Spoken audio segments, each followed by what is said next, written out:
Hai, selamat datang di Kaktus IDN. Dan di video kali ini gue bakalan lanjut bahas dari cerita seri Gensoki. Video ini adalah lanjutan dari video seri sebelumnya. Jadi buat kalian yang belum nonton video gue sebelumnya bisa nonton terlebih dahulu. Dan jika sudah, kita mulai saja videonya. 3, 2, 1.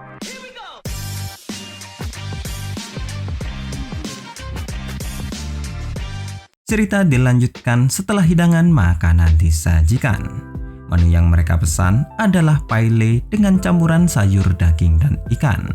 Ya, meskipun tidak terlalu menyukai sayur, namun Sora masih sangat menyukai makanan ini. Dan sambil makan bersama, Ele bertanya ke Ryo apakah Ryo sebenarnya sudah pernah makan makanan ini. Yang kemudian hal itu dijawab Ryo, dia memang sudah mengetahui makanan jenis ini, tetapi Ryo belum pernah memakannya. Mengetahui Ryo memiliki pengetahuan tentang kuliner, Ele pun meminta Ryo berjanji untuk memasakkan sesuatu untuk dirinya di masa depan. Dan juga menggoda Ryo, mungkin dia akan menjadi suami yang baik di masa depan. Mendengar godaan dari Ele, Sora pun nampak terlihat cukup panik. Namun Ryo kemudian mengalihkan obrolan untuk melanjutkan makan makanan mereka saja. Dan setelah selesai, mereka pun akhirnya lanjut membahas topik labirin yang belum selesai. Hingga akhirnya mereka pun memutuskan untuk berpisah. Dari pertemuan ini, Ele mengetahui bahwa Ryo bukanlah Raja Naga. Tetapi anehnya dia memiliki kekuatan Raja Naga. Memikirkan ini, Ele pun kemudian berniat untuk melaporkannya ke Fenris. Namun karena sudah lama dia tidak keluar dari labirin, Ele pun memutuskan untuk berjalan-jalan terlebih dahulu. Sementara itu, di sisi lainnya, Celia dan ibunya akhirnya sudah sampai di kastil kerajaan Galar. Menemui Raja Francois dan Putri Christina, Celia pun langsung meminta maaf atas tindakannya. Ya, Raja Francois dan Putri Christina tidak mempermasalahkan hal itu.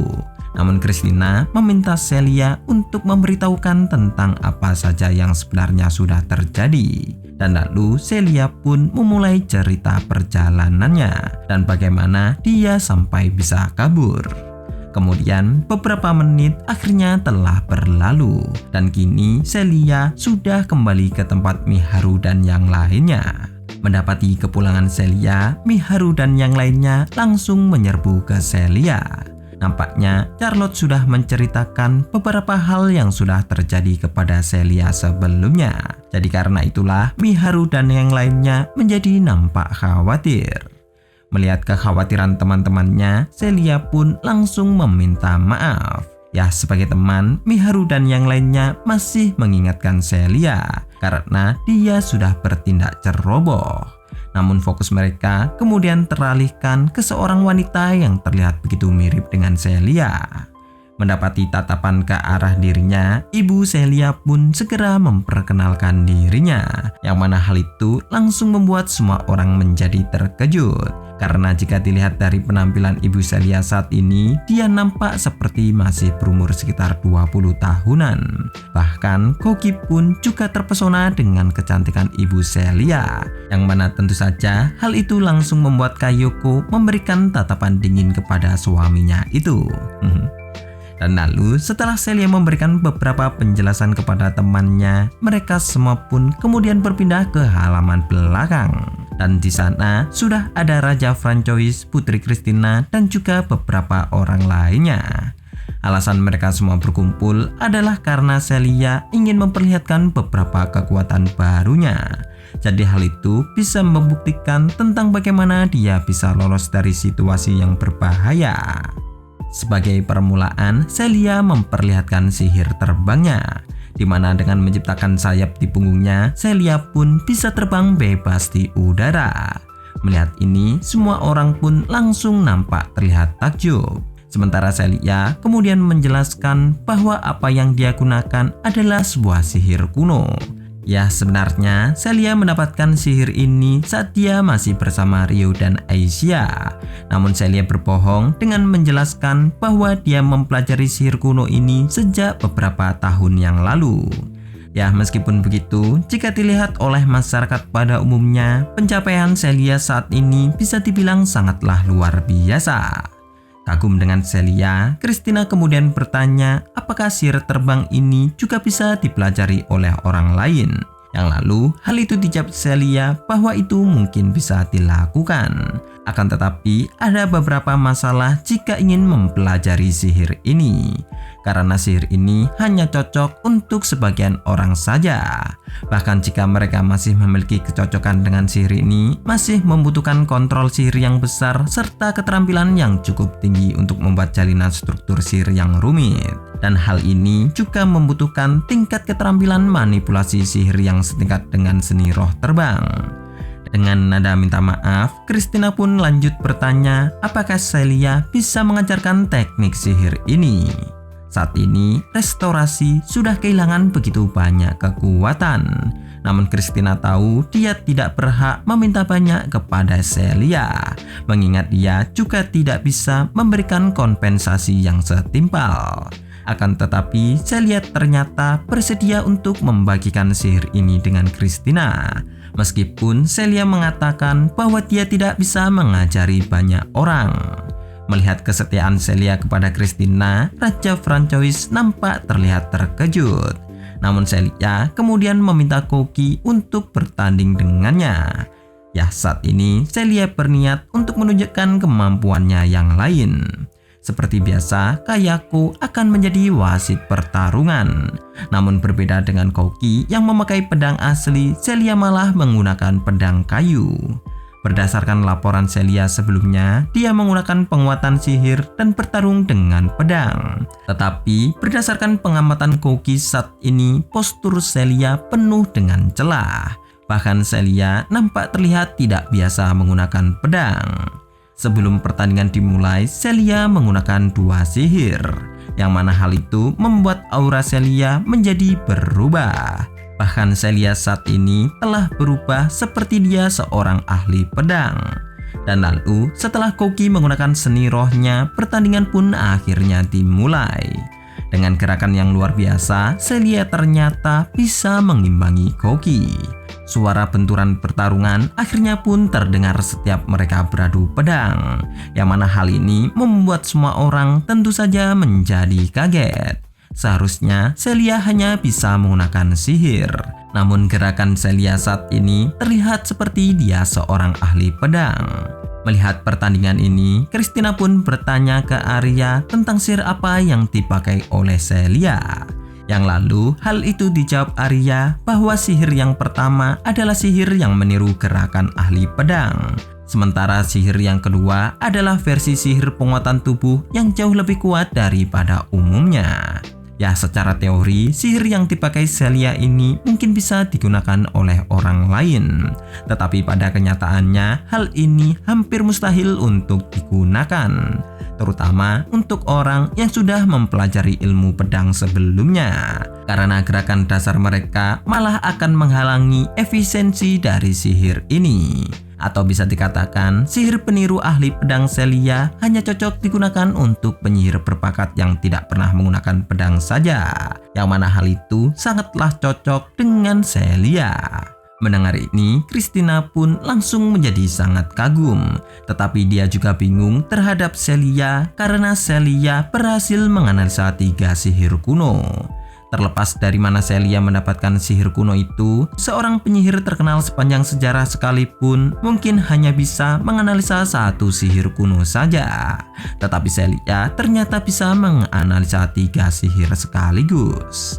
Lalu kembali lagi ke pertandingan Celia, Koki dan Celia nampaknya sudah berniat untuk mengakhiri pertandingan mereka.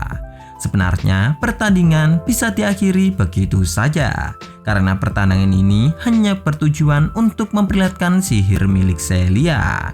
Namun Celia ternyata meminta Koki untuk bertarung hingga akhir. Dan lalu dengan serangan terakhirnya, Celia pun melesat maju untuk menyerang Koki. Waktu di sekitar Celia nampak terlihat berjalan begitu lambat. Namun ternyata Koki berhasil menangkis serangan Celia itu. Dan juga dengan memanfaatkan momen-momen ketika Celia goyah, Kogi pun langsung memberikan serangan. Yang mana hal itu berakibat pedang Celia langsung terlempar. Dan Kogi lalu mengarahkan pedangnya tepat ke arah Celia. Dan dengan ini pertandingan pun akhirnya berakhir. Ya, meskipun Celia sudah memperoleh kemampuan berpedang melalui sihir, namun Celia masih belum berpengalaman dalam pertarungan jarak dekat. Sebenarnya, Celia masih memiliki sihir kuno yang lain, tetapi Celia merasa sudah cukup untuk memperlihatkan sampai sejauh ini saja. Namun saat berkumpul lagi bersama teman-temannya, entah mengapa Celia tidak melihat Masato, Miharu maupun Aki. Menyadari hal ini, Celia pun bertanya ke Aisyah menggunakan telepati. Yang lalu hal itu dijawab Aisyah bahwa mereka saat ini sedang berada di kastil karena belum lama ini Takahisa telah menghilang. Mendengar ini, Celia pun bertanya ke Satsuki. Dan lalu sementara Raja Francois dan Putri Christina kembali ke kastil, Satsuki dan yang lainnya akhirnya pun kembali ke mansion dan lalu menceritakan tentang apa yang sudah terjadi. Saat ini Miharu dan beberapa orang lainnya sedang menunggu laporan pencarian Takahisa. Namun meskipun memiliki penampilan yang mencolok sebagai pahlawan, Takahisa memiliki kemampuan fisik di atas rata-rata. Jadi ada kemungkinan Takahisa sudah meninggalkan kota ini. Menanggapi situasi ini, Sarah kemudian menawarkan menggunakan roh kontraknya untuk mencari Takahisa. Sebenarnya Sarah juga memiliki kemampuan melacak, mengingat dia adalah ras manusia serigala. Namun Sarah tidak berniat untuk mengungkapkan rahasianya ini. Menurut Charlotte, menggunakan roh kontrak Sarah malah akan membuat warga panik karena roh kontrak Sarah memiliki ukuran yang besar. Tetapi Sarah kemudian menjelaskan bahwa dia masih bisa mengubah ukuran rohnya. Jadi mereka saat ini hanya perlu menunggu izin dari Raja Francois. Kemudian cerita berpindah ketika Takahisa pergi. Di malam hari, dengan menggunakan kekuatannya, Takahisa menyelinap dan berhasil keluar dari wilayah bangsawan. Namun di saat dia sedang berlari di wilayah rakyat jelata, dia teringat kembali dengan perkataan Miharu yang mengatakan bahwa dia membenci Takahisa dan menyuruhnya untuk segera kembali ke Sentostella. Tidak hanya itu, semua orang yang ada di sana nampaknya juga terlihat menolak dirinya. Jadi karena itulah Takahisa merasa bahwa di sana tidak ada yang memihaknya dan dia pasti akan segera dikembalikan ke Sentostella, yang mana Takahisa tidak menginginkan hal itu. Jadi Takahisa kemudian memutuskan untuk melarikan diri. Kemudian setelah merasa lelah setelah berlari, Takahisa pun memutuskan untuk berjalan di gang kota. Hingga akhirnya dia menemukan keramaian saat sampai di jalan utama. Rasa tamparan Miharu masih seperti berasa di pipinya. Dan Takahisa yang linglung tanpa sadar ternyata telah memasuki distrik lampu merah yang saat ini dipenuhi oleh wanita dan pria hidung belang.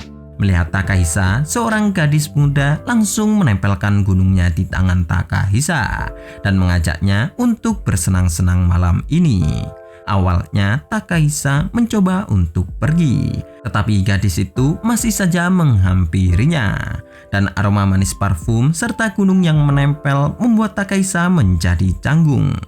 Melihat penampilan Takahisa, gadis itu pasti berpikir bahwa Takahisa memiliki uang. Sejak datang ke dunia ini, Takahisa tidak pernah memikirkan masalah uang. Bahkan di saat kabur saat ini sekalipun, Takahisa hanya membawa pakaiannya saja. Namun karena penampilan seperti bangsawan, gadis itu masih mencoba untuk menggoda Takahisa. Menanggapi gadis itu dengan ekspresi sedih, Takahisa pun mengatakan bahwa dia tidak mau bersama gadis itu karena Takahisa saat ini memiliki seseorang yang dia suka. Namun saat mau pergi, gadis itu masih menarik Takahisa lagi. Tetapi kali ini dia tidak menggoda Takahisa, melainkan menuntun Takahisa menuju ke pintu tempat Takahisa memasuki distrik ini. Menyadari arahnya berjalan, Takahisa pun kembali menolak karena dia tidak ingin kembali ke wilayah para bangsawan. Melihat Takahisa yang tidak ingin kembali, gadis itu pun mencoba untuk menggoda Takahisa sekali lagi. Tetapi kali ini gadis itu memohon supaya Takahisa menjadi pelanggannya karena dia tidak ingin mendapatkan perlakuan buruk dari pria yang memerintahkannya bekerja. Dari sudut pandang pekerja di distrik lampu merah, penampilan Takahisa membuatnya seperti mangsa yang empuk. Penampilan lugu, pakaian mewah biasanya akan menjadi pelanggan tetap jika sudah masuk dalam distrik lampu merah. Tetapi Takahisa kemudian mengatakan bahwa dia tidak memiliki uang. Dan jika gadis itu tidak percaya, dia memperbolehkannya untuk memeriksanya. Mengetahui Takahisa tidak memiliki uang sama sekali, gadis itu pun langsung menjadi panik dan ketakutan. Melihat gadis itu mulai ketakutan, Takahisa kemudian bertanya apakah pria yang menyuruhnya itu benar-benar menakutkan. Yang lalu dijawab oleh gadis itu bahwa tidak hanya menakutkan, tetapi pria itu disebut sebagai Wakadana. Dan orang itu merupakan anggota tingkat tinggi dari organisasi yang menjalankan distrik lampu merah. Selain itu, Wakadana juga seorang yang pemarah dan dia akan memperlakukan pelacur seperti barang sekali pakai jika dia mengetahui dirinya tidak bisa mendapatkan uang dari Takahisa. Selain itu, jika Wakadana sampai mengetahui dirinya tidak bisa mendapatkan uang dari Takahisa, gadis itu pasti harus membayar denda. Ya, tanpa memikirkan apapun, Takahisa malah menyuruh gadis itu untuk berhenti saja dari pekerjaannya jika itu memang susah. Mendengar itu, gadis itu pun nampak ingin mengatakan sesuatu dengan ekspresi yang tidak senang. Namun karena pria Wakadana itu tiba-tiba muncul, gadis itu pun langsung memeluk Takahisa dan kemudian membawa Takahisa berjalan. Nampaknya Wakadana itu muncul untuk mengecek apakah gadis itu sudah berhasil atau tidak. Sementara Takahisa yang bingung kemudian langsung bertanya kemanakah gadis itu akan membawanya. Yang lalu dijawab oleh gadis itu bahwa mereka akan pergi ke kamarnya. Mau ngapain tuh? Oke, sekian dulu untuk video kali ini. Like jika kalian suka, subscribe untuk mendukung channel ini, dan see you di video selanjutnya. Goodbye.